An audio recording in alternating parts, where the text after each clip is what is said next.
Welcome back to Cedar Valley Today. Joining us now is Warburg College's Dean of Students, Daniel Kittle. Good morning, and thank you for joining us this morning. My pleasure. So to begin, I understand as your role of Dean of Students that you get to work with a lot of students on campus, but how do you work with Student Senate specifically? So the Student Senate, I'm their advisor. They have an administrative advisor, which is usually the Dean of Students, and they also have a faculty advisor, who this year is Dr. Joyce Boss. Okay, and with Student Senate, do you work directly with the president and vice president of the student body? I do. I usually meet with them at least once a month, but normally about every other week. And then, of course, like in contact if there's issues that arise or if there's questions that I can answer.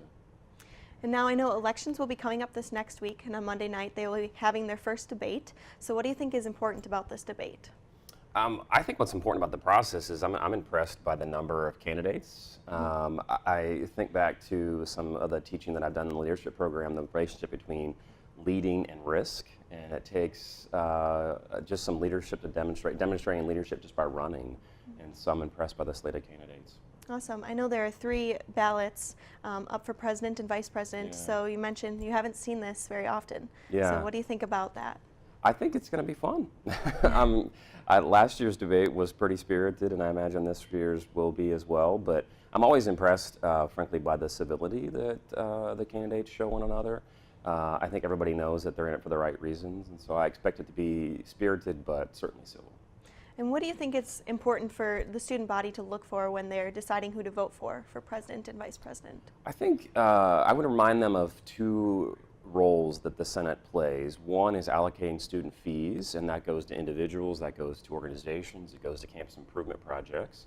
And then I would also say that they work a lot on approving or denying student organizations. And so I think what they should be looking for is someone who has judgment, particularly in regards to allocating funds, and then also working with student organizations. Wonderful. I know with the Student Senate, they're involved in a lot of things, so it'll be interesting to see how the elections go on. Yeah.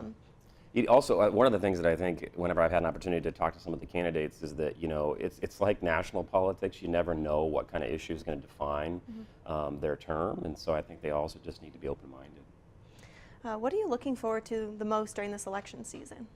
I just think it brings a different spirit to campus. I love walking around and you see the student buttons, and I've had a couple of candidates ask me to wear a button or to like their Facebook page, which I haven't done, not because I don't support them.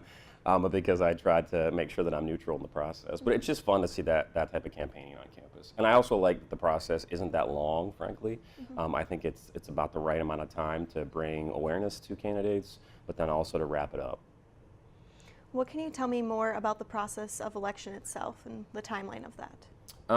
So I think it really is kicking off now. I'm sure you've probably seen some candidates tabling, and then the debates, and then shortly thereafter there is the election process. This year's a little different because there's so many candidates running for president and vice president that we've separated the debates of those candidates versus the other candidates that are running for executive positions. So that's just a little different than it has been in the past, but that's a good thing because there's more students involved. What do you think are some of the challenges of staying neutral during the debates? Oh, I don't think it's that hard, actually. I think it's fun to attend, and I mean, it sounds like it maybe is a cliche, but there are really good students running, and so I feel like, however it turns out, the student body will be in a strong position, and also the college as well. Okay, and why do you think it's so important that students vote? I think 2 reasons. One is I think, as I mentioned earlier, I think that these roles matter, like the work that Student Senate's doing matters. And so they should vote for that reason. The other is I think that we talk a lot about on this campus, and we should, about habits of citizenship. And I think this is getting in the habit of being a good citizen by voting in your local elections here at the college. I think it also gets you in the habits of being engaged in your community as well. Awesome. Well, thank you for joining us this morning, Dean Kittle, and be sure to join us for the debates on Monday evening.